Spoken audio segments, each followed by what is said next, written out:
네, 안녕하십니까. 전자신문 지식방송에서 제공하는 IBM 온에어 진행 맡고 있는 지식PD 고우성입니다. 오늘은 IBM 엑스포스 2012년 풀이어 리포트가 나왔습니다.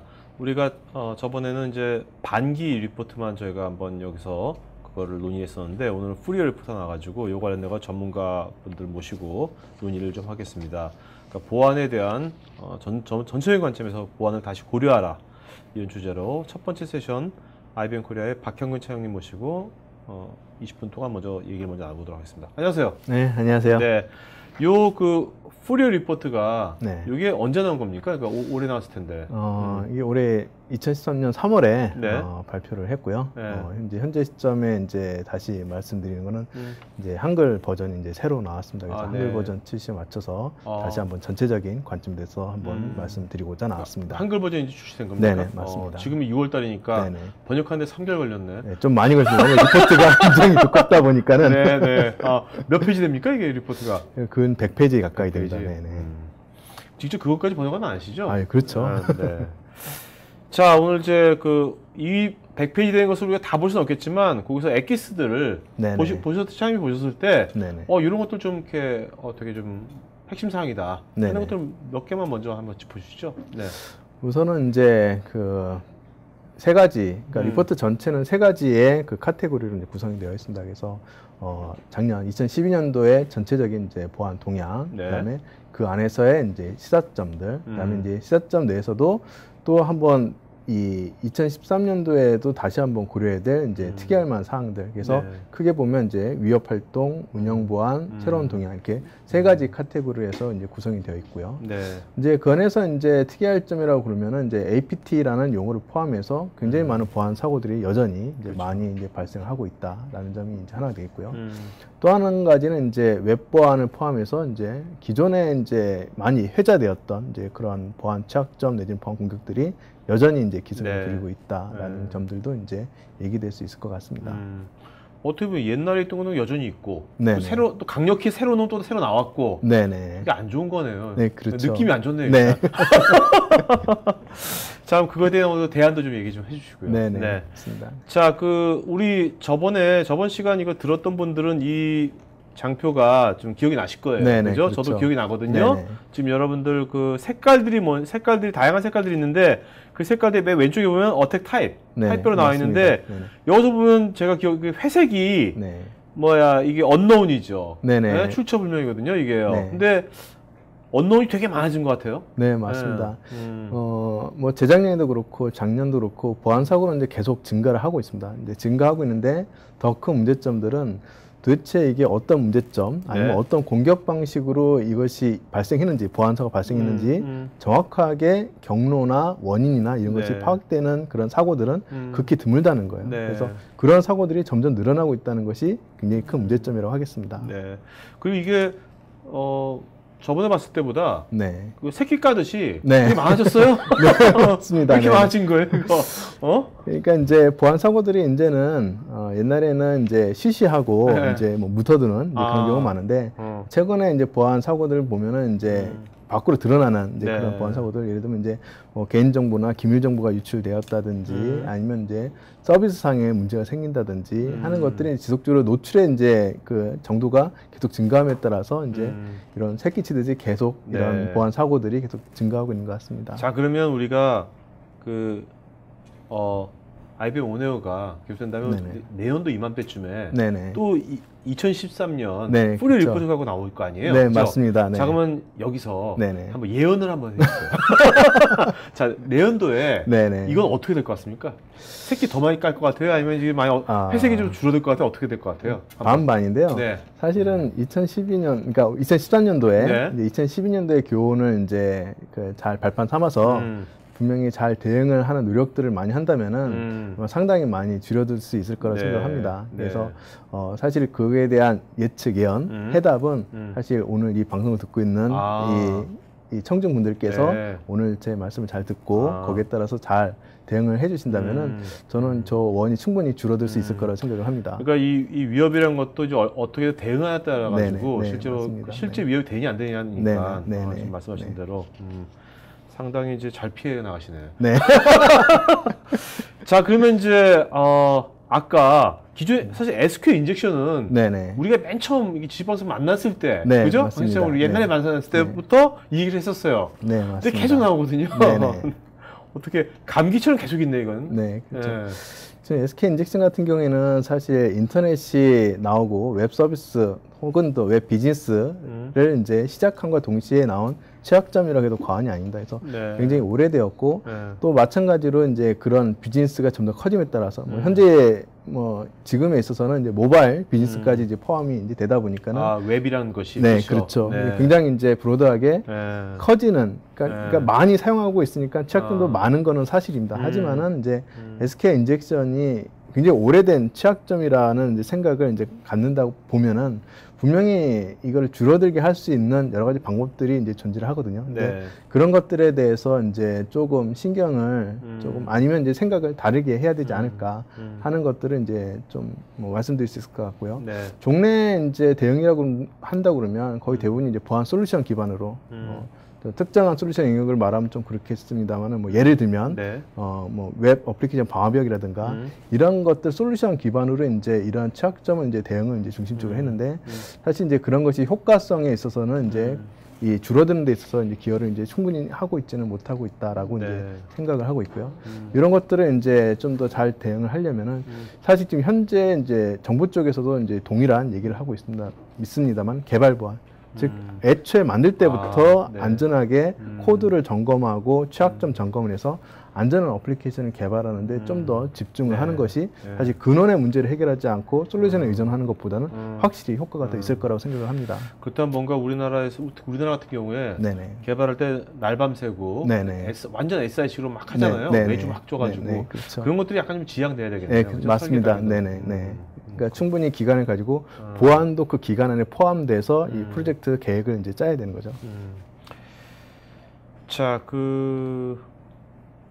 그다음에 여기서 보면 그 밑에 보면 본넷이라는 게 맨 밑에 보면 네네. 침해된 웹 서버상에 본넷을 네네. 구현한다. 네네. 이게 어떤 의미하는 거죠, 이게? 네. 이거는 이제 웹 서버도 해당될 수도 있고요. 사용자 PC도 해당될 수 있습니다. 그래서 악성 코드에 이제 감염돼서 소위 말하는 좀비 PC나 네. 좀비 서버가 이제 되게 되면 이제 그런 것들을 이제 하나의 커맨드 앤 컨트롤 센터에서 전부 다 묶어서 이제 통제하는 그런 그 좀비들의 네트워크를 이제 구성할 수 있습니다. 그래서 네. 그거를 이제 본넷이라고 이제 얘기할 수 있겠고요.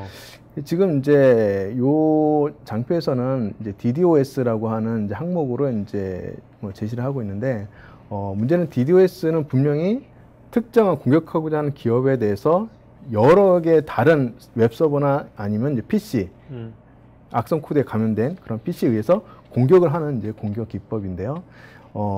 이 먼저 특이할 사항은 그런 DDoS를 하기 위해서는 그 전 단계, 즉 좀비화된 그런 웹서버나 PC가 이제 필요하다는 게 네네. 분명히 이제 이슈가 그렇죠. 될 수가 있습니다. 그래서 지금 한 가지 이제 보안이라는 것이 종래에는 이제 단순히 나의 고객 아니면 나의 데이터 네. 이것만을 이제 지키는 이제 선에서 얘기가 됐었는데 이제 앞으로는 이제 그것보다도 한 가지 더 추가해서 이제 보안이라는 것이 사회적인 의무, 사회적인 책임으로서 반드시 해야 될 이제 그러한 이 관점이나 의식으로 높여져야 된다고 이제 생각합니다. 그래서 그런 것들을 시사하는 장표가 바로 이거고요. 그래서 자신의 그러니까 보안적으로 충분히 의무나 책임을 다하지 못해서 좀비 PC가 되거나 네. 좀비 서버가 되면은 그것이 우리 기업이 아니라 다른 기업에 대해서 네. 금전적이든 아니면 서비스든 비즈니스에 분명히 침해가 되는 그런 보안 사고를 야기시킬 수 있기 때문에 분명히 이제 보안을 이제 생각하는 이 관점에서도 좀 더 다른 네. 그런 시각이 될 수 있을 거라고 봅니다. 그러니까 우리가 뭐든지 자꾸 이렇게 연결돼 있잖아요. 네네, 연결돼 맞습니다. 있으니까 내가 감염돼서 나만 망하면 되는데 네네. 그게 아니라 다른 사람까지 많이 네, 맞습니다. 그러니까 네, 어떻게 보면 이제 보안도 이제 사회성이 많이 들어가네요. 네, 맞습니다. 네. 보안도 사회성이. 자, 그다음에 이제 예전에는 우리가 보안하면 윈도우 뭐 패치 뭐 윈도우가 뭐 네. 취약하다 뭐 이런 말도 많이 들었는데 네네. 요즘은 또 자바 이야기도 많이 나오거든요. 네, 심지어 맞습니다. 왜 그럴까요, 갑자기? 일단은 자바라는 특성이 그 지금 운영체제 어떤 운영체제든 다 돌아갈 수 있습니다. 심지어는 뭐 모바일상에서도 자바 어플리케이션은 이제 운영될 수 있기 때문에 소위 말해서 윈도우즈 기반 이제 악성 코드를 제작하는 제작사 같은 경우 한번 제작하면 윈도우즈 시스템만 공격할 수 있습니다. 네. 근데 자바 기반의 취약점을 활용해서 악성 코드를 제작하면은 모든 플랫폼에 다 적용이 가능한 거죠. 네. 그렇기 때문에 아무래도 이제 최근 들어서 이제 공격자들의 패턴도 이제 비용 대비 효과를 많이 따집니다. 그래서 힘들게 코드를 한번 작성했는데 그거를 어느 정도 파급 효과를 가질 거냐 봤을 때 아무래도 윈도우즈보다는 자바가 훨씬 파급 효과가 크기 때문에 네. 최근 들어서는 자바 기반의 취약점 아니면 자바 기반의 제로데이 공격을 굉장히 선호를 많이 하고 있습니다. 네. 아무래도 요새 뭐 윈도우 플랫폼이 예전 같지 않으니까요. 네네. 그러니까 맞습니다. 이것도 결국 이제 수요와 공급의 법칙을 따르는군요. 네네 맞습니다. 네. 자, 그다음에 요거는 실제 요번에 리포트에서 나왔던 하나의 네네. 이거 어떤 걸 의미하는 겁니까? 이제 소프트웨어 취약점들이 이제 지속적으로 이제 계속 증가를 이제 하고 있다라고 하는 이제 장표고요. 그래서 사실 그 작년 대비 한 14% 이제 증가를 이제 했습니다. 근데 사실은 요거는 이제 재밌는 이제 상반기 네. 그 방송을 보신 분들은 네. IBM이 예측이 틀렸다라는 걸 이제 아실 수 있는 장표예요. 네, 네. IBM은 사실은 요 곡선을 보면 W 곡선으로 한 해는 증가했다가 한 해는 맞아요. 감소했다가 기억나요. 하는 패턴을 네. 이제 쭉 네, 네. 있다가 네. 2012년도에 최고 정점을 이제 찍을 거라고 예측을 했는데 사실 그것보다는 조금 네. 적게 네. 뭐 발표가 되었습니다. 뭐 하지만 분명히 2011년도에 비해서 증가한 거는 이제 맞고요. 또 왜 감소했느냐 사실 그것까지는 좀 뭐 네. 얘기하기는 어렵습니다만 어쨌든 분명히 작년보다는 뭐 증가한 거는 맞습니다. 그래서 계속 W 곡선을 그리면서 취약점 하나를 이제 공개할 때 시간이 어느 정도 필요한다라는 이제 네. 그러한 얘기를 좀 나눴던 기억이 납니다. 네. 맞아요. 아니면 그 뭐 주기가 뭐 짧아지거나 뭐 그래서 그런 건가? 그건 아닌가? 뭐 그럴 수도 있고요. 아니면 네. 관심이 지금 다른 데 쪽으로 이제 옮겨가는 중간일 수도 있는 거고요. 네.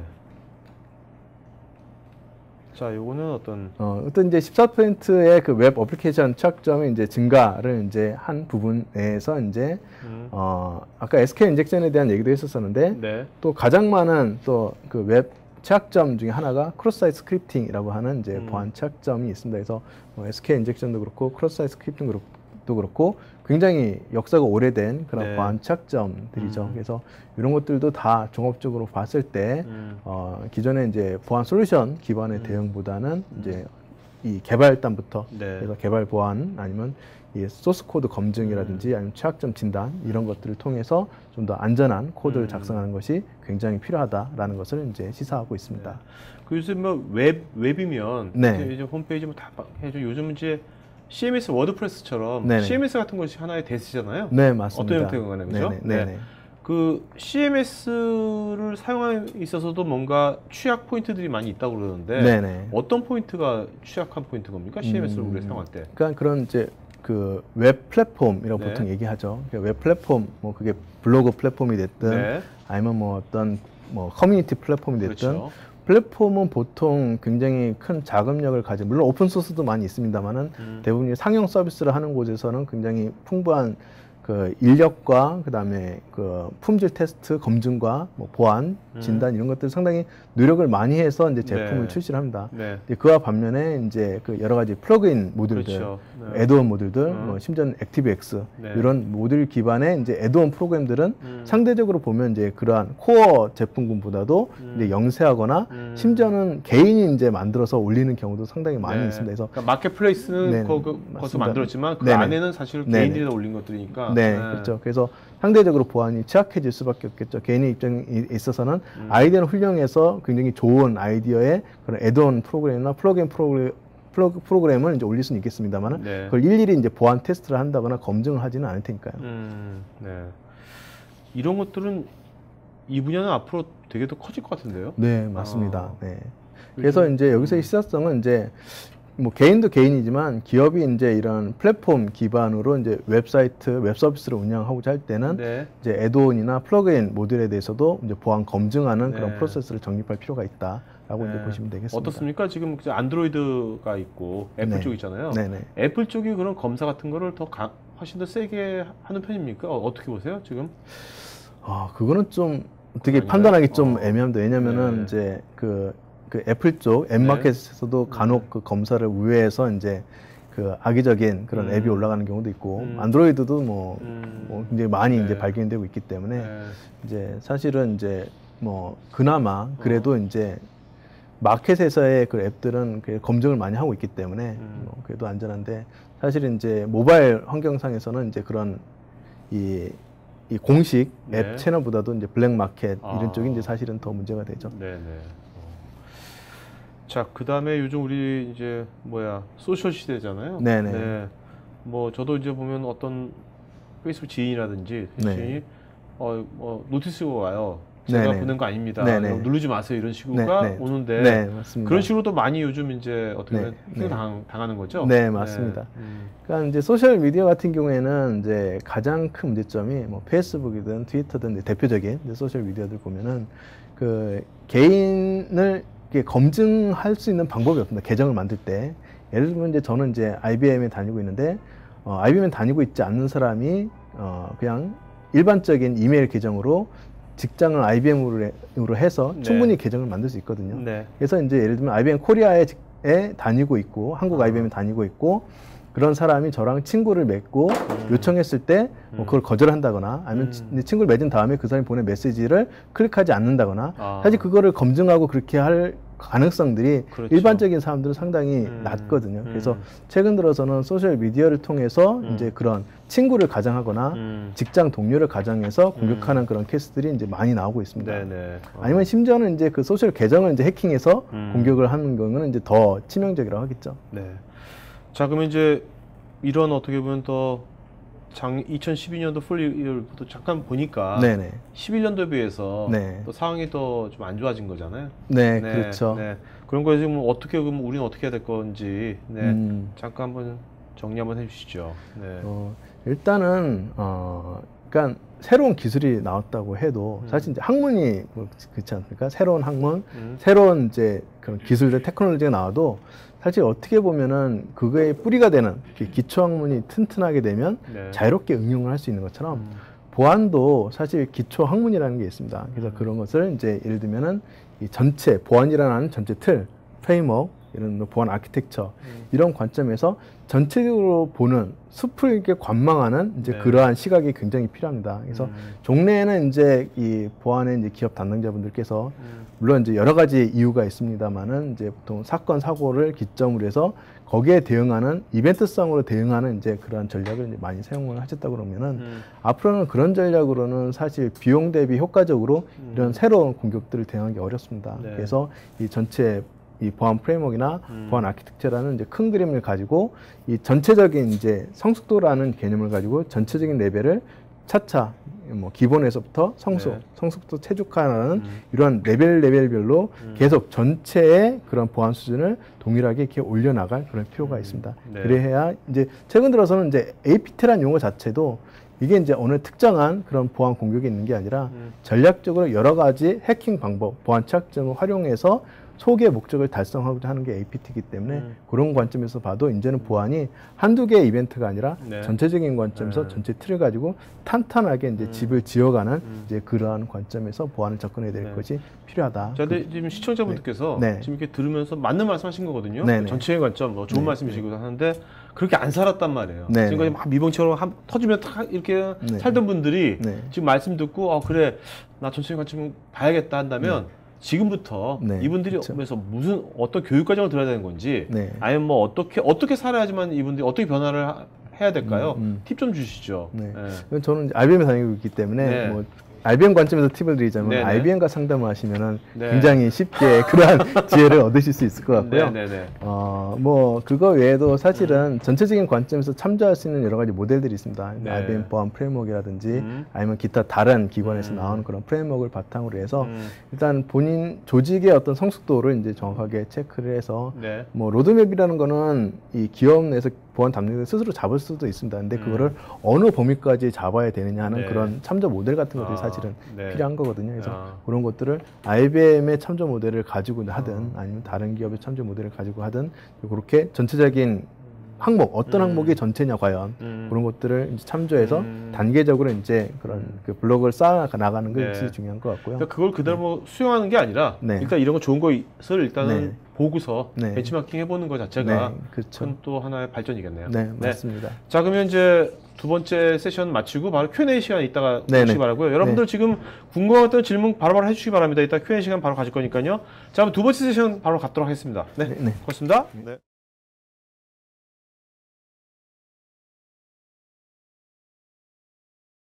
네, 안녕하세요. 네, 안녕하세요. 네네네. 네. 자, 두 번째 세션은 좀 더 이제 아까는 이제 2010 프리얼리부터 봤다면 네. 이제는 이제 어떤 특정 사례하고요. 우리가 네. 뭐 잘 알고 있는 320 사례 다 알고 있는 거고요. 네. 그죠? 이 사례하고 이제 어떻게 대응할 건지 네. 최근 얘기 좀 나누도록 하겠습니다. 네, 알겠습니다.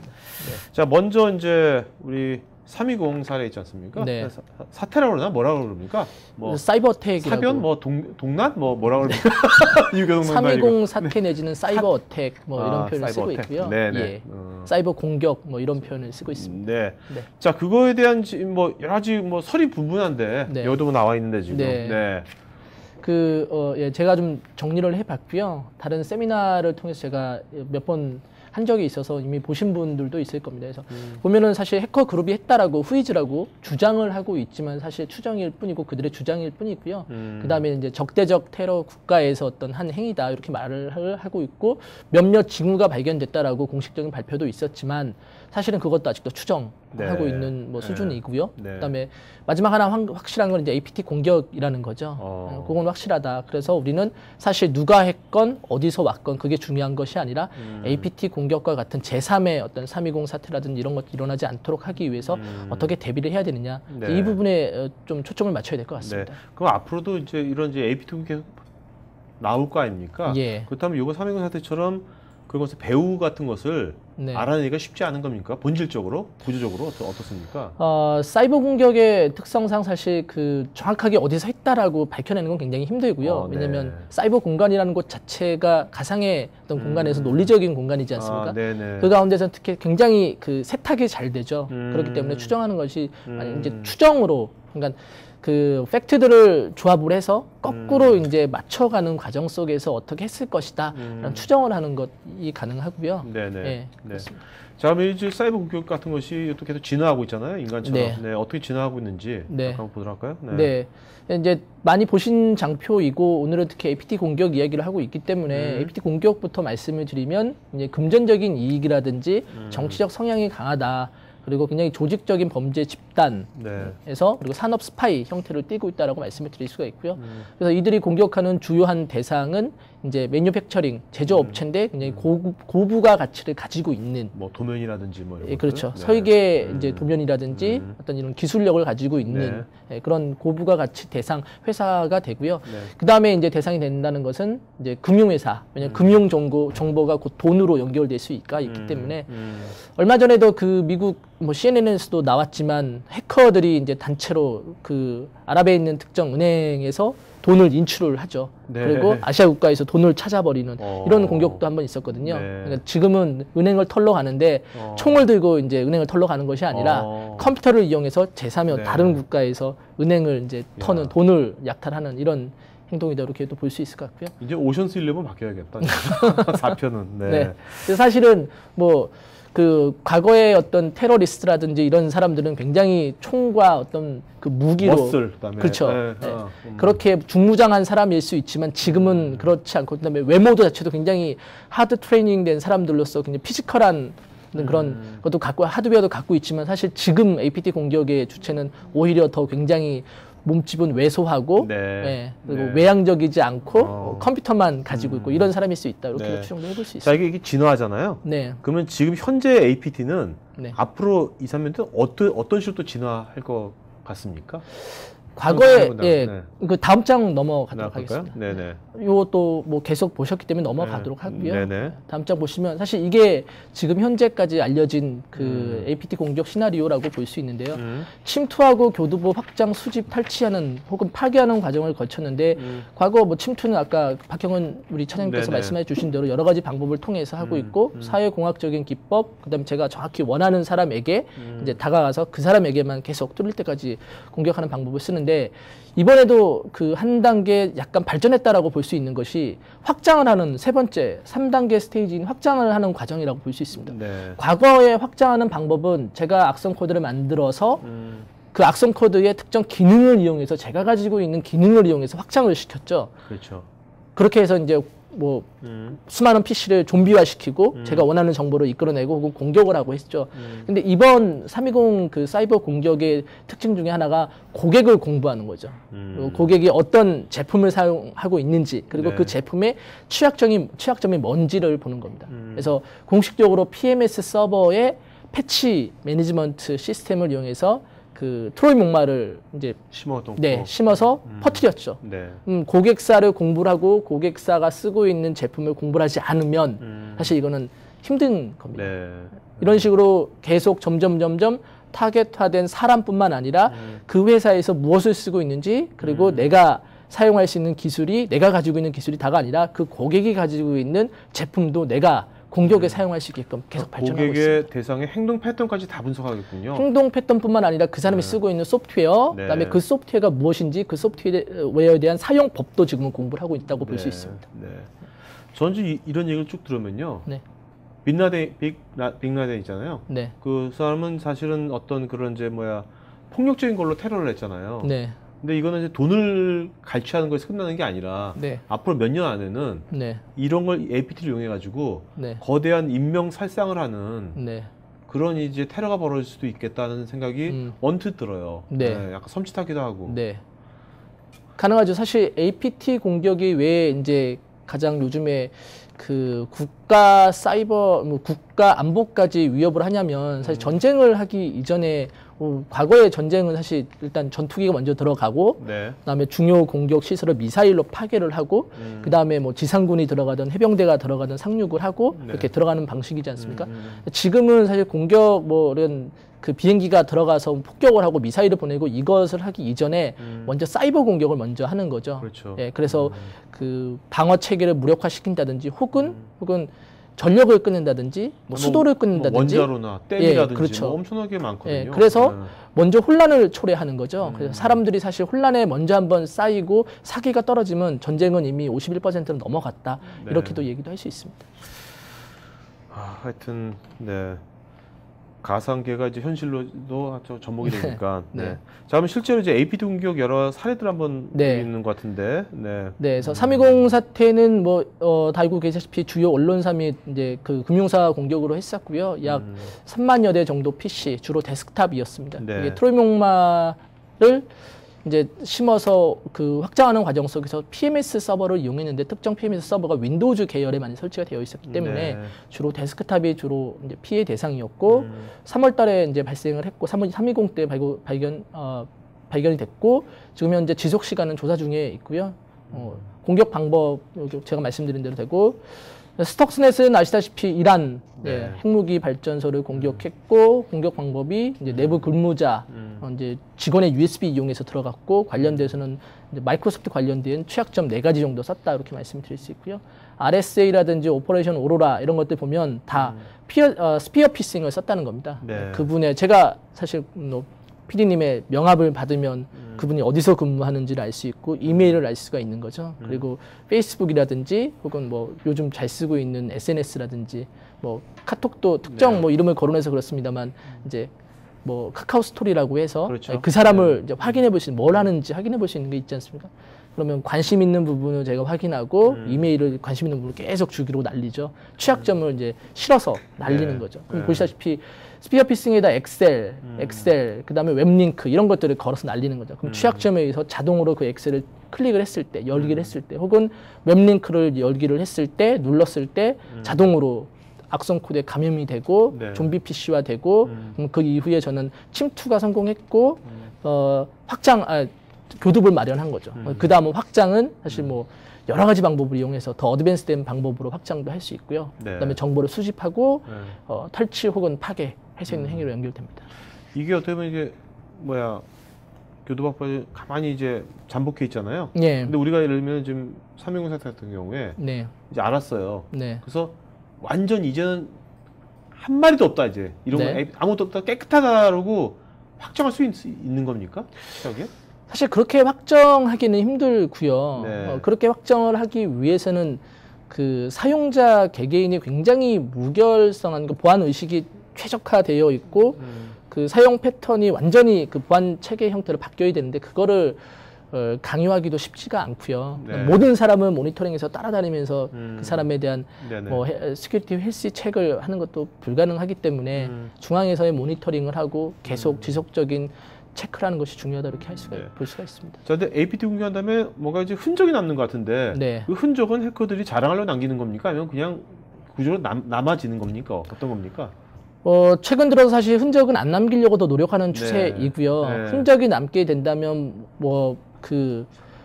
각 고객사 분들께서 가지고 계신 보안 솔루션들에 의해서 강제적으로 남기게 되는 흔적들이고요. 네, 네. 그 흔적들을 통해서 사실 거꾸로 어떻게 공격이 일어났었구나라는 것을 저희가 유추해보고 추정해볼 수 있는 거죠. 네.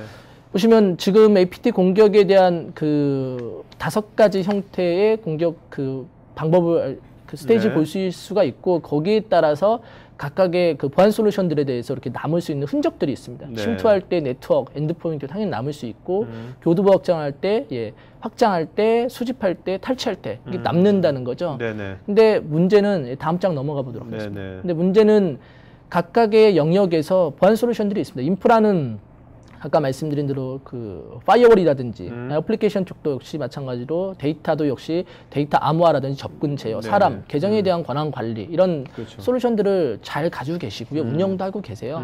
그리고 특정 APT가 예를 들어서 공격이 시도가 됐다. 그러면 교두보를 확보를 하고요. 주변이 무엇이 있는지 스캐닝을 시작을 해야 되지 않습니까? 네네. 그러면 사실 인프라 쪽에 그런 것이 남을 수도 있고 데이터에 제가 접근을 해야 되지 않습니까? 네. 그러면 데이터 접근 제어 솔루션 쪽에 그런 것들이 남을 수가 있고요. 그다음에 제가 특정 DB를 내려받았으면 당연히 내려받은 흔적이 데이터 접근 쪽에도 남을 수 있고요. 외부하고 통신하는 부분도 예를 들어서 좀비 PC를 제어하는 CNC 서버에 통신을 했다라는 흔적도 좀 더 인프라 쪽에 남을 수가 있는 거거든요. 네네네. 근데 문제는 뭐냐면 그런 솔루션들에 대해서 남아있는 흔적들을 거시적인 관점에서 상관관계 분석을 통해서 이것이 APT다라고 저희가 볼 수 있는 체계가 구축이 안 돼 있다라고 말씀을 드릴 수 그러니까 있습니다. 아까 전 세션에서 박정희께서도 이제 전체적인 관점을 봐라. 네, 그런 게 없는 거군요. 네 맞습니다. 그러니까 이 장표인데요. 결국에는 누군가가 로그 오프 한 이후에 그 사람이 퇴근한 이후에 그 계정이 갑자기 액티베이트가 되고 네. 그 계정의 컴퓨터로 갑자기 주변을 스캐닝을 하고 그다음에 그 계정으로 데이터 억세스가 일어나고 그 계정으로 특정 데이터를 내려받는 시도가 있고 그 계정으로 비밀번호가 5번이 틀린다든지 네. 이런 횟수가 있고 그 계정으로 특정 IP 외국에 있는 뭐 예를 들어서 중국이라든지 이런 쪽의 IP로 통신이 시도가 되고 그것이 암호화된 통신 방법으로 되고 혹은 저희 엑스펄스에서 그 외부에 있는 CNC 서버 주소가 정확히 좀비 PC를 컨트롤하는 IP다라고 네. 찍어주면 그걸 전부 다 이렇게 맞춰서 퍼즐처럼 맞춰보면 그건 APT 공격이라는 거죠. 네. 근데 단일 관점에서 하나씩 떨어뜨려서 보자면 사실 다르게 생각할 수도 있는 그냥 흔적일 수도 있다. 이 사람이 왜 그랬을까? 네네. 이렇게만 생각할 수도 있기 때문에 종합적으로 보고 그다음에 정확한 그 공격 징후, APT 공격 징후를 찾아내는 게 중요하다. 이렇게 말씀을 드릴 수 있습니다. 그러니까 종합적으로 볼 수 있는 뭐 어떤 회사 내 어떤 거버넌스는 만들어져야겠네요, 그죠? 네. 자, 그다음에 요즘 보면 이제 뭐 어떤 뭐 빅데이터 분석에서 데이터 분석이라는 것이 거의 뭐 요새 아직까지 뭐 마케팅 통로도 있지만 네. 어째 데이터 분석은 많이 하게 될 것 같은데 네. 그러면 데이터 분석 많이 하게 되면 보안도 많이 강화가 된다고 볼 수 있는 건지. 시큐리티 인텔리전스 체계 자체가 사실 보안 쪽에 있어서는 빅데이터에 대한 분석이다 이렇게 말씀을 드릴 수가 있습니다. 네. 제가 요 인텔리전스 체계, 빅데이터 이런 부분 말씀드리면 기존에 가지고 있는 로그 매니지먼트 솔루션 혹은 시스템 그리고 기존에 가지고 있는 ESM하고의 차이점이 뭐냐 이렇게 여쭤보실 텐데요. 대부분의 그런 쪽은 지금 현재 상황을 관리하기 위한 현상을 보기 위한 쪽이 많고 네. 그다음에 대부분 그 법적 준거성, 준수성 때문에 많이 그 도입되어 있는 경우도 많습니다. 로그 네네. 관리를 하는 데 있어서 DB에 대한 접근 지원은 6개월 동안 남겨야 되고요. 개인정보보호법에 의해서. 그리고 시스템에 대한 개인정보 처리 시스템에 대해서 계정에 대한 관리는 2년치를 남겨야 되고 이런 네. 것들이 전부 다 법에서 요구하고 있는 것들이거든요. 사실 로그는 그런 것들이 중요한 게 아니라 밑에 보시면 나와 있지만 configuration information, 그러니까 그 설정에 대한 부분, 그다음에 네트워크 플로우에 대한 어떤 부분, 그다음에 비정상적인 부분, 이런 부분이 더 중요하다는 거죠. 네. 그래서 이런 다른 모든 로고들을 전부 다 보고 이런 것들에 대해서 이상이 있는지 없는지 상관관계 분석을 해서 APT를 대비해야 된다, 이렇게 말씀을 드려볼 수 있습니다. 네. 자, 그럼 이제 뭐 결국 이런 것들이 시큐리티 인텔리전스라는 또 새로운 영역인데 네. 이런 것들이 차장님 보시기에 우리나라에서 네. 아 그래 뭐 시큐리티 인텔리전스 돼 있다 네. 하는 데는 한 몇 프로나 된다고 보시는 거예요? 글쎄요, 딱히 뭐 몇 프로라고까지도 말씀을 드리기 힘들고요. 굉장히 우리나라에서도 굉장히 뛰어난 회사, 금융권을 중심으로, 그리고 역시 제조 쪽을 중심, 제조도 굉장히 네. 고부가 가치의 회사를 중심으로 지금 현재 도입이 되었고 도입을 많이 추진하고 있습니다. 네. 자, 그러면 이제 우리가 이제 BI라는 용어도 옛날에 나왔던 것처럼 이제 시큐리티 인텔리전스 줄여서 SI 하면 SI랑 자꾸 떠올라가지고 그러죠. 뭐라 네. SI라 합니까? 이거 뭐라 합니까? 줄여서 아니면 그냥 시큐리티 인텔리전스라고 합니까? 인텔리전스라고 부르고 있고요. 헷갈리기 네. 때문에. 자, 예. 그러면 시큐리티 인텔리전스 네. 혹은 어널리틱스란 말을 네. 쓰고 있습니다. 네. 된 데하고 안 된 데하고 네. 뭘로 차이점이 있겠지만 뭘로 구분하시겠습니까? 가장 뚜렷한 구분점. 네. 네. 그 시큐리티 인텔리전스가 되어 있는 곳은 네. 사실 지금 내가 우리 회사가 어떠한 상황에 놓여져 있는지를 가장 잘 알 수 있다는 거죠. 보안 솔루션을 아무리 많이 갖다가 놓는다 하더라도 네. 종합적인 그 지금 제가 어떤 위협에 놓여 있는가, 어떤 공격을 받고 있는가에 대해서는 단편적으로 알 수 있다는 거죠. 네. 방화벽에서 공격의 징후 당연히 알 수 있습니다. IPS도 IDS에서도 알 수 있죠.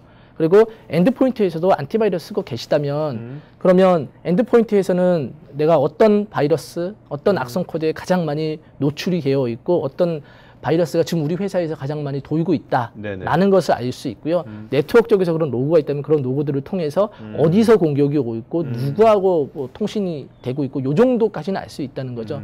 근데 그게 우리 회사에 미치는 영향이 무엇인지에 대해서는 정확히 네. 밝혀내기 어렵죠. 네. 근데 시큐리티 인텔리전스를 쓰게 된다면 예를 들어 밑에 감염된 PC 트로이 목마가 감염이 됐다. 특정 IP가 감염이 됐다. 이 IP가 데이터 억세스가 어떻게 일어났다. 그리고 이 IP가 네트워크에 있는 그 방화벽 로그에 의해서 어떤 IP하고 외부에 있는 IP하고 통신을 했다. 이런 것들을 전부 다 상관관계 분석을 해낼 수 있다는 거죠. 네. 그 어떤 보안의 관점에서 투명하고 가시성이 확보가 되는 거네요. 네. 그렇죠? 네. 자, 그럼 이런 것에 대해서 요거 같은 경우는 지금 왼쪽에 있는 거 점검 네. 항목이라 그러는데 네. 그럼 시청자분들이 이런 것들을 직접 한번 체크 한번 해볼 수가 있는 거네요. 네, 맞습니다. 그래서 이거는 저희 IBM이 320 그 사이버 어택 사건 때문에 점검 항목을 저희가 만들어 봤고요. 네. 그래서 공통적인 부분과 함께 5가지 예, 침투 단계에 따른 요 그 질문지를 만들었고 여기에 네. yes와 no를 통해서 네. 그렇게 보고 그다음에 대응 방안을 아. 저희가 좀 만들어 봤습니다. 한번 여러분들 나중에 시간 되실 때 이거 나중에 이 자료는 나중에 여러분들 등록한 사이트에서 다운받을 수 있으니까 이거 한번 자가진단 해보면 좋을 것 같아요, 그죠? 네. 자, 그럼 여기서 보면 이거는 이제 IBM의 네, 전반적인 요것도, 서비스 예, 그냥 다 넘어가시면, 있는 예. 거고요. 자, 그다음에 그 여기서 끝난 줄 알았더니만 네. 또 사이버 시큐리티 인덱스. 네. 이건 아까 우리가 보안 엑스포스 리포트하고 이건 또 뭡니까? 엑스포스 리포트 같은 경우는 네. 저희가 이제 1년에 2번 정도 네. 그 만들어내는 어떤 스렛에 대한 정말 종합적인 어떤 분석인 거죠. 대상 네. 자체가 정말 네, 네. 세상에 존재하고 있는 모든 스렛이다라고 보시면 될 것 같고요. 그다음에 그 사이버 시큐리티 인덱스 같은 경우 1년에 한 번씩 저희가 전 세계 133개국에 3,800여 명의 고객이 있으십니다. 네, 예. 네. 그 고객사의 CIO 혹은 CISO 분들에게 저희가 조사를 합니다. 네. 예, 조사를 해서 저희가 조사 결과 자료를 수치화 시켜놓은 이제 자료다라고 보시면 네. 되고요. 서비스 부서에서 만들었다라고 보시면 될 것 네. 같습니다. 이것도 연간 나오는 거고. 네, 이것도 네. 연관 납니다. 이건 2012년 자료이고요.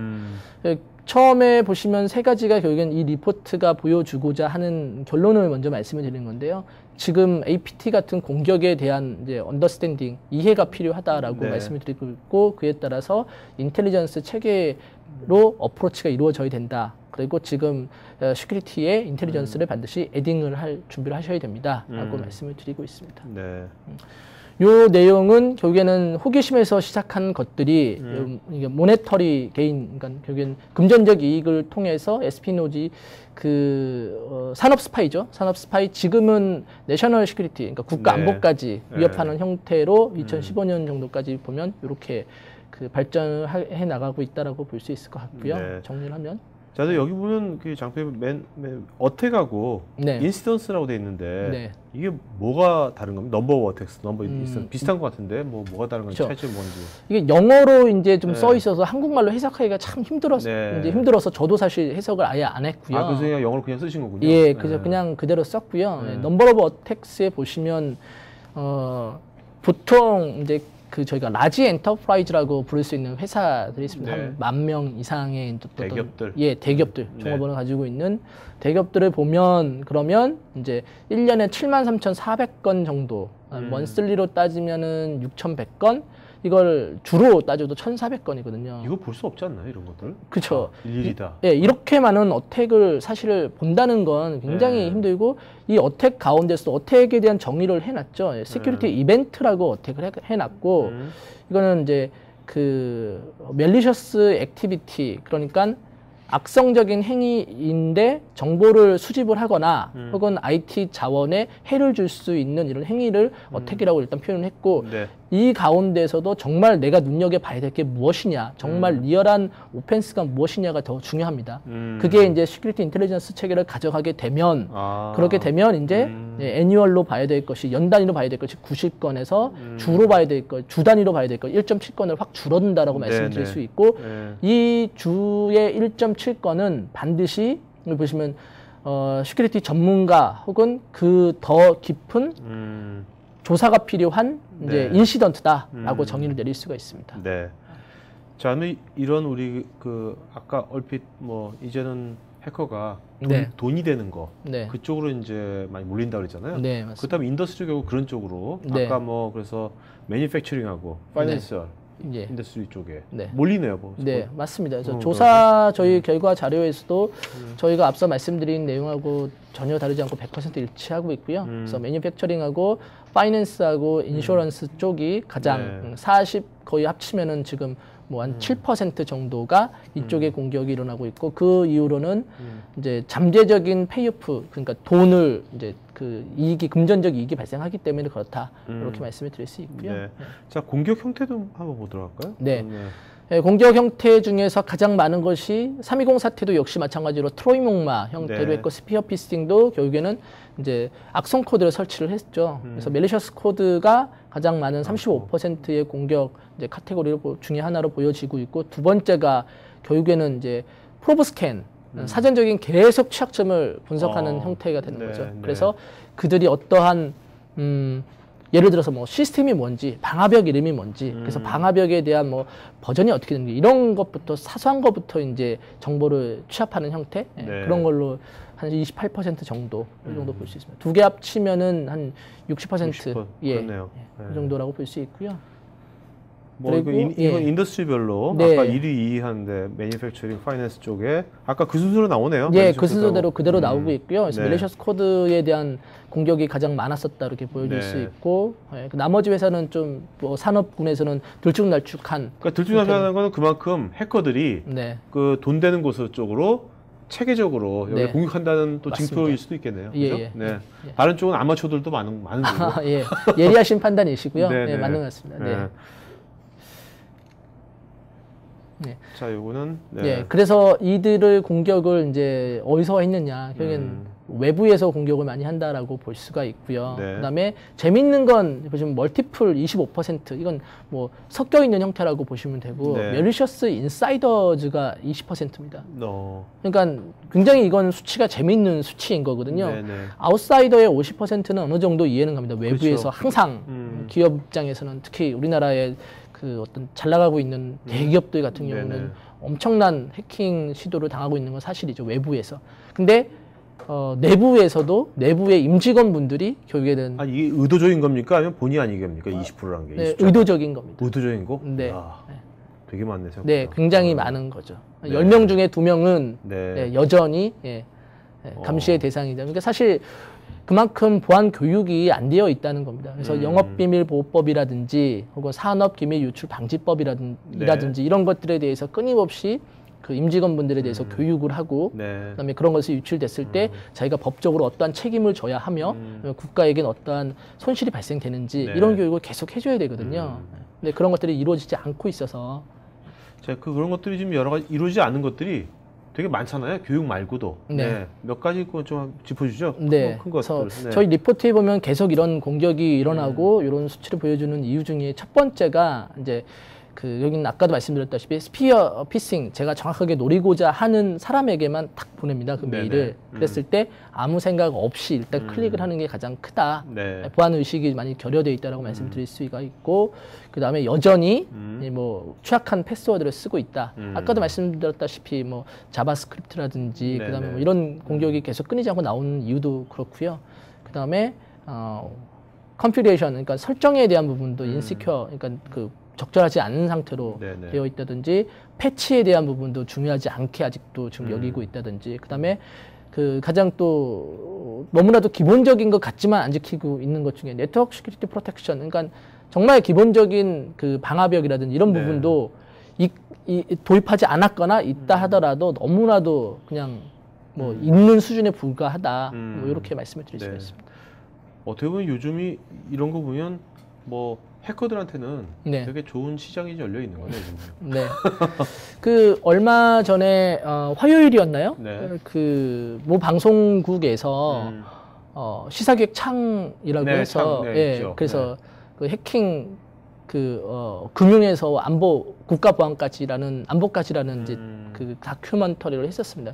거기 보면은 해커가 어떤 의도로 해킹을 하고 시도를 하고 어떤 방법을 쓰고 그런 것들이 잘 자세히 나와 있습니다. 그런 것도 참고해서 보시면 좋을 나중에 것 저는 같습니다. 한번 해커 있잖아요. 정말 고수 해커 모시고 한번 토크 한번 해도 좋을 것 같아요. 재밌을 것 같습니다. Q&A 시간 갖도록 하겠습니다, 여러분. 자, 그다음에 답변하시면서 이게 좋은 질문이라면 좋은 질문이라고 아예 그냥 바로 해주세요. 적어놓게. 자, 손성님, 요즘 오픈 소스 활용성이 높아지고 있는데 안전하게 활용하기 위한 유의점 무엇이 있을까요? 그거는 제가 답변드리겠습니다. 오픈 소스를 이제 활용할 때 대부분 오픈 소스는 이제 소스가 이제 오픈이 되어 있죠, 말 그대로. 오픈 소스, 그러니까 컴파일된 라이브러리 형태로 되어 있지만은 대부분이 소스를 이제 공개를 하고 있기 때문에 오픈 소스를 사용하면서도 이제 사실 논란이 있습니다. 그래서 보안에 안전하냐, 더 안전하지 않다, 뭐 안전하다 논란이 있습니다만은, 그래서 이제 기업 관점에서 이제 오픈 소스를 사용할 때는 이제 소스 레벨로 우선 이제 보안에 대한 진단을 먼저 하고 거기에 대해서 문제점을 인지한 다음에 이제 그 소스를 이제 사용을 하시고 지속적으로 거기에 대한 대응을 이제 해나가는 이제 그런 방식으로 오픈 소스를 활용하시면 보다 안전하게 오픈 소스를 기업에서 도입할 수 있을 것 같습니다. 사실 요즘 이제 오픈 소스가 되게 많이 이제 커지고 있잖아요. 그 활용도가, 그죠? 지금 말씀해 주신 유미연님, 보통 우리가 과거 취약점을 잘 발견해도 미래 취약점을 발견 못하는데 뒤바뀔 가능성은 없을까요?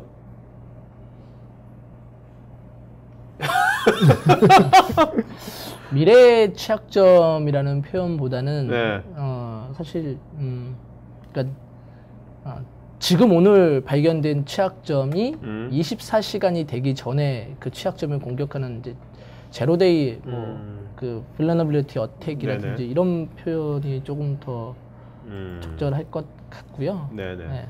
뒤바뀔 가능성 어떻게 생각하십니까?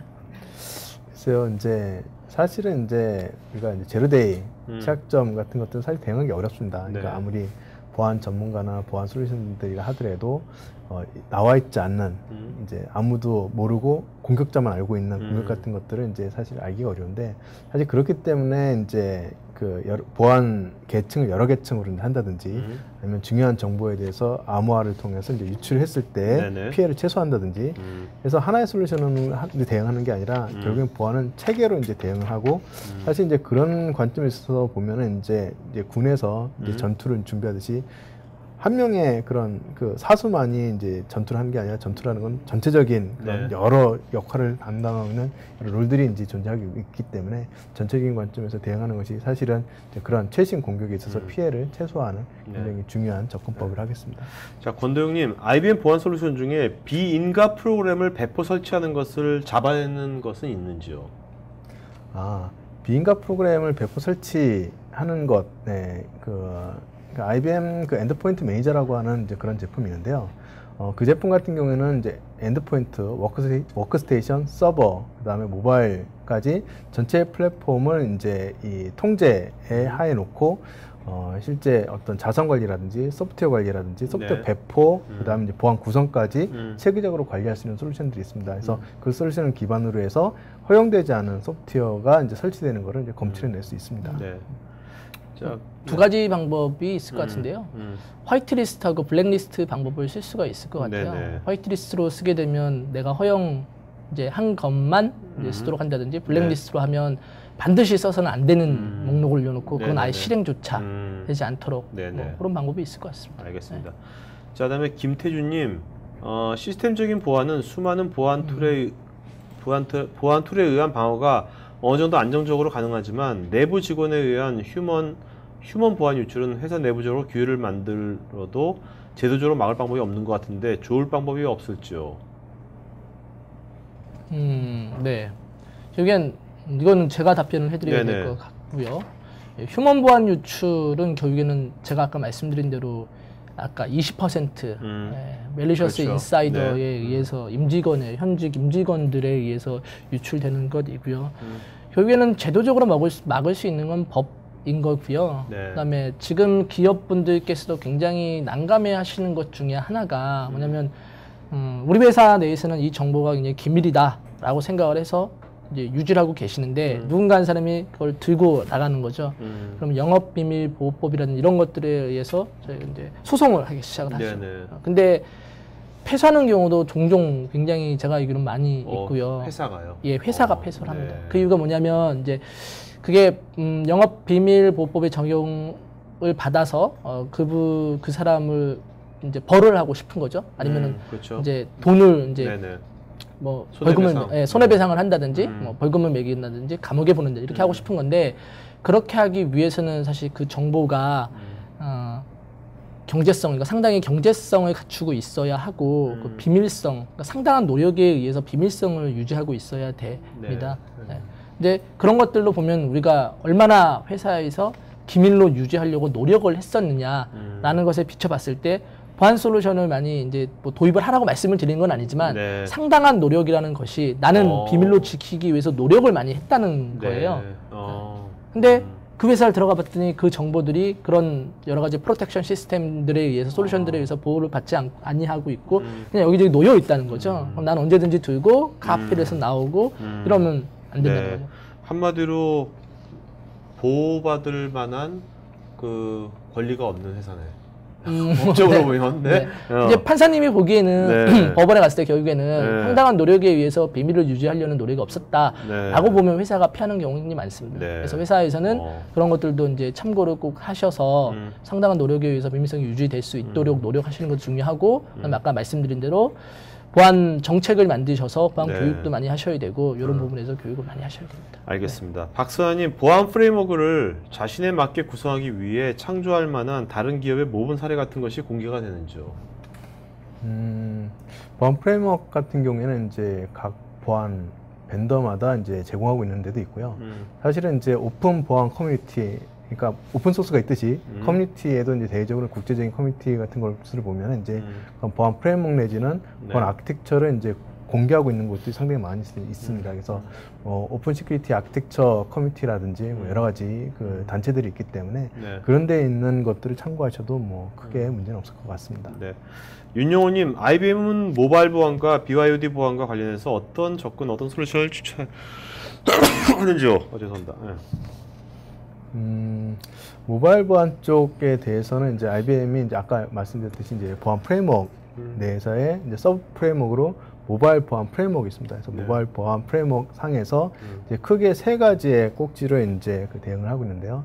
첫 번째가 이제 그 모바일 디바이스에 대한 네. 관리 부분. 네. 그래서 이제 아까 했던 IBM 엔드포인트 매니저라는 이제 솔루션으로 이제 대응을 하고 있고요.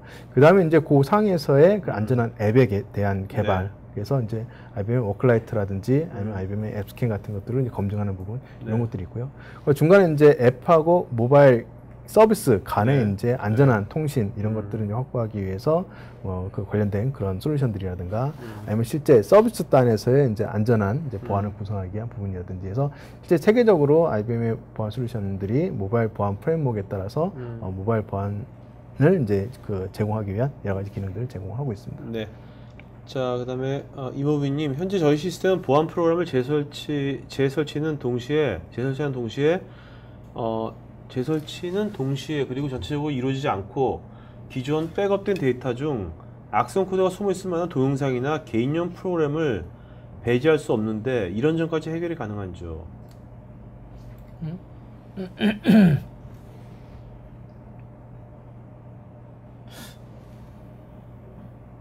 그러니까 결과적으로 물어보시고 싶어 하신 내용이 기존 백업된 데이터 중에서 악성 코드를 찾아내고 싶으시다는 말씀이신 거. 뭐 그렇게 네네. 뭐 이해를 그렇게 네. 해도 될 것 같은데요. 네. 네. 그래서 결국엔 그러면 기존 백업된 데이터를 일단 리스토어 하시고 그거를 올리시기 전에 아니 올린 다음에 바로 바이러스 스캔을 하는 방법이 지금으로서는 가장 네. 네.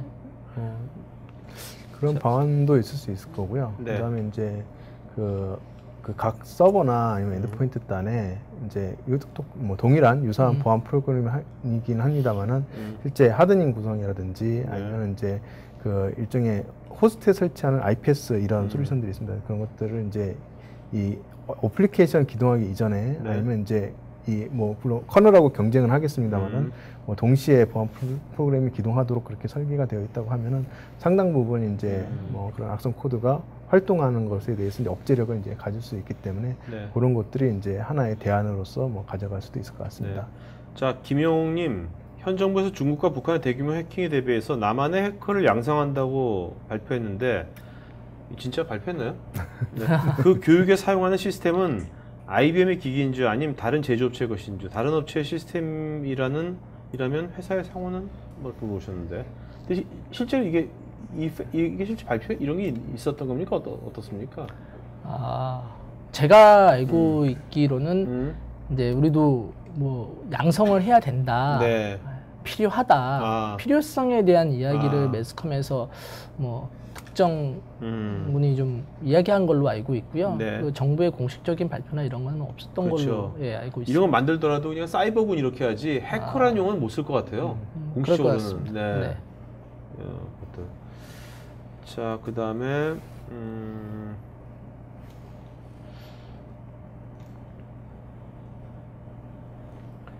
홍성곤님, 최근에 공인인증서 관련된 논의가 많은데 이에 대한 의견은 어떠신지요? 네. 조금 민감한 질문일 수도 있는데요. 이거 이제 없어져야 돼. 저는 그냥 이렇게 말할게요. 네. 저뭐 벤더도 아니고. 네. 그러니까 이 공인인증 문제는 사실은 여러 가지 관점이 좀 놓여져 있어요. 그래서 사실 논지의 핵심은 그 공인인증이라고 보는 그 관점 안에 여러 가지 기능들이 다 포함이 돼서 한꺼번에 묶여서 얘기를 하고 있다는 것이 이제 제가 보기에는 문제점일 것 같고요. 예를 들면 공인인증에서 보면은 제일 앞에 그 액티브엑스 문제도 있을 거고요. 그 다음에 중간에 이제 전자서명과 관련된 부분도 있을 거고, 그 다음에 이제 공인인증을 관리하는 체계에 관련된 것들도 이제 있을 건데, 사실은 지금 논의 안에서 보면은 이제 그런 구분들이 사실 없이 이 전체 시스템을 이제 통째로 이제 다 들어서 얘기를 하고 있어요. 제가 보는 관점에 있어서는 이제 앞에 액티브엑스라든지 아니면은 이제 어떤 그 PK 기반의 인증에 대한 문제라든지 이런 이제 국소적인 문제인데, 사실 전자서명이라든지 이 공인인증이라고 하는 인증서가 아니라 공인인증 체계라고 하는 이 시스템 자체는 사실 이 어떤 이 비즈니스를 할 때 반드시 필요한 요소거든요. 그래서 그걸 이제 만약에 이제 보안 요소로 본다 그러면은 부인 방지 기능, 인증 기능, 뭐 접근 관리 등 굉장히 많이 있는데 그 중에 문제되는 한 요소가 아니라 보안 시스템 자체를 다 통으로 묶어서 얘기하고 있기 때문에 그거는 조금 문제가 있지 않나 하는 생각은 갖고 있습니다. 알겠습니다. 자, 김광용님께서 이렇게 공인인증서 클라이언트 프로그램이 자바 애플에서 운영되는데 보안에 허점은 없을지요? 있다면 일반 사용자들이 이를 사용할 때 어떻게 미연에 보안 방지할 수 있을까요?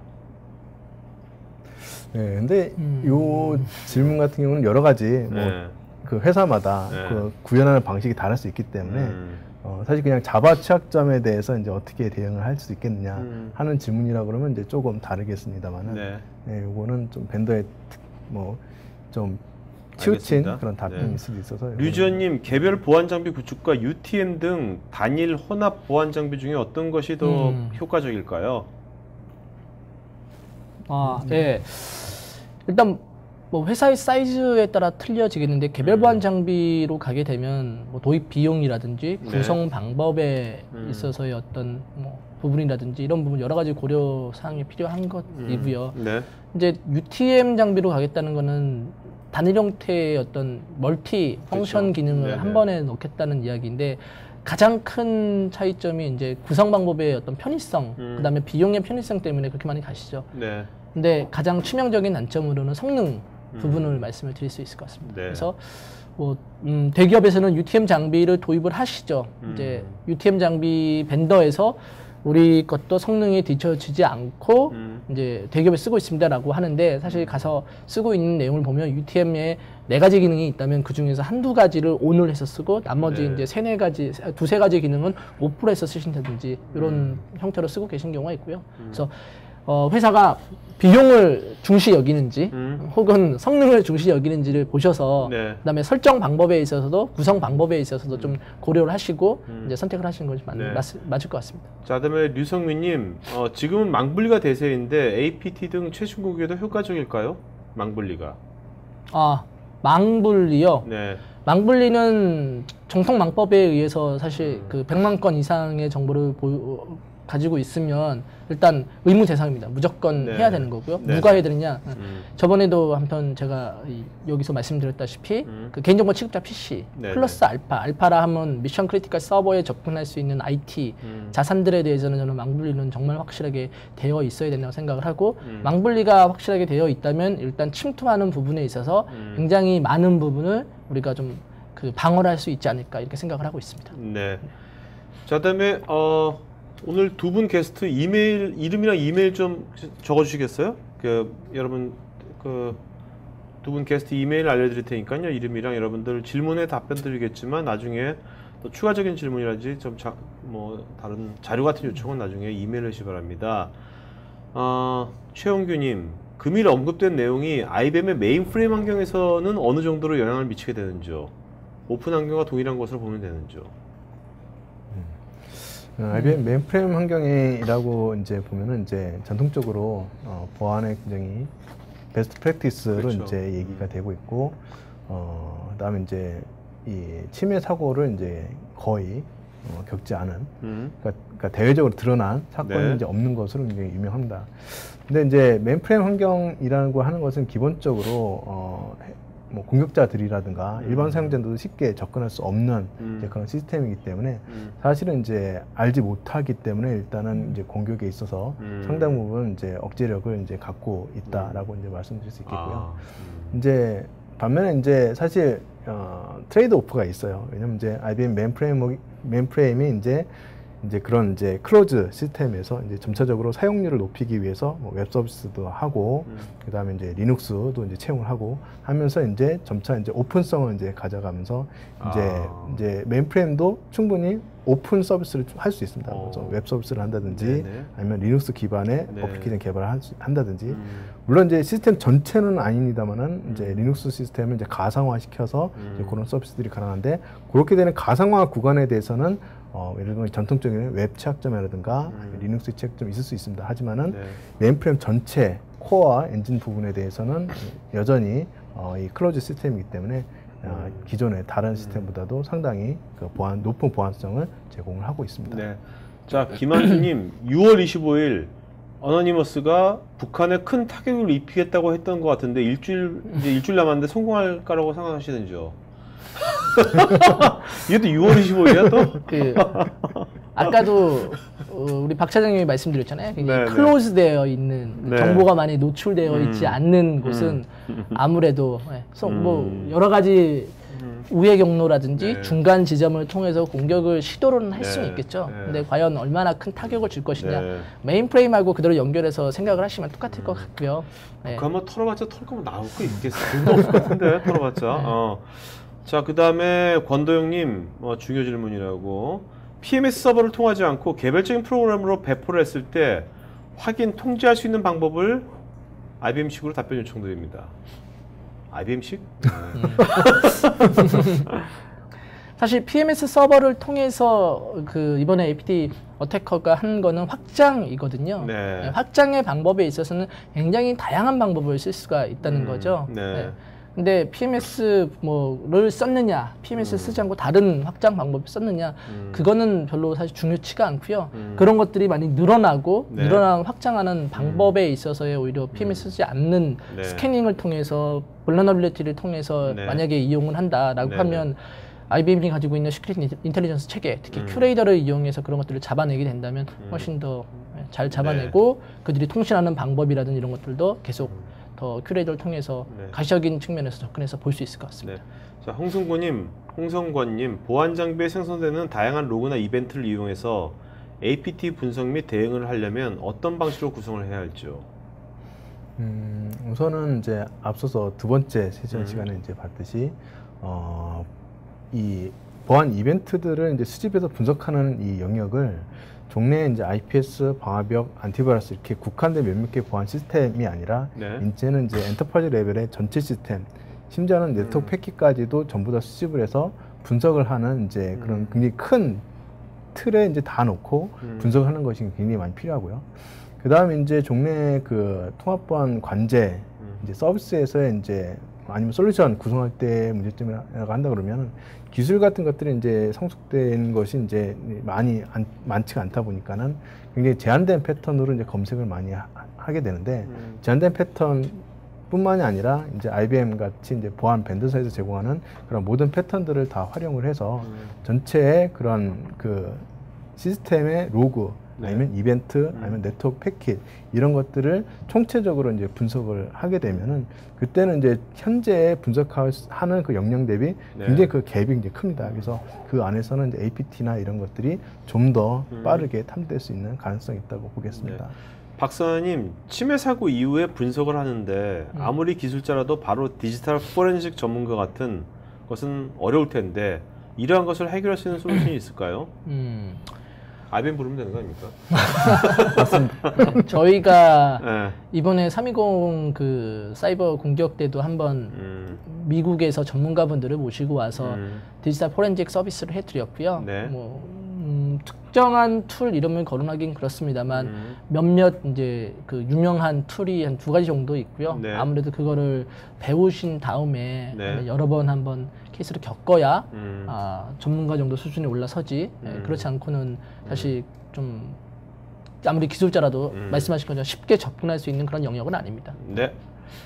자, 이제 그러면 뭐 질문 하나만 더 받고 마치는 걸로 하죠. 네.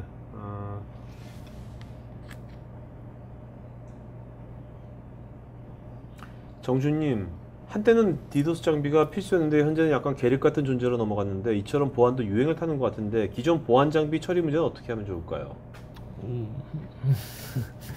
이제 아까도 이제 말씀드렸다시피 네.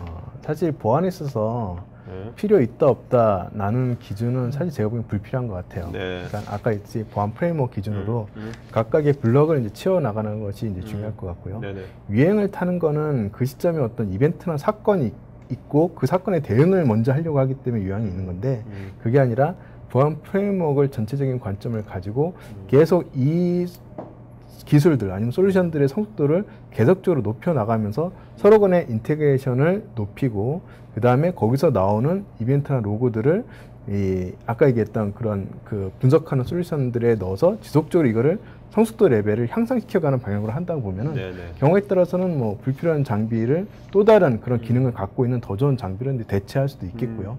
그 다음에 이제 뭐 불필요한 장비가 또 다른 장비와 결합이 돼서 좀 더 다른 의미를 네. 이제 제공할 수도 있기 때문에 그거는 이제 하나하나의 이벤트나 사건 중심으로 보는 게 아니라 전체의 틀 관점에서 보는 게 중요하다고 하겠습니다. 알겠습니다. 서비스적인 측면에서 말씀을 좀 드리면 사실 그 아까도 말씀드렸다시피 방화벽이 아예 없거나 있다 하더라도 관리를 안 하면은 네. 이제 룰 세팅이라든지 신규 최신 그 공격 형태를 잡을 수 있는 패턴을 계속 업데이트하는 것이 중요합니다.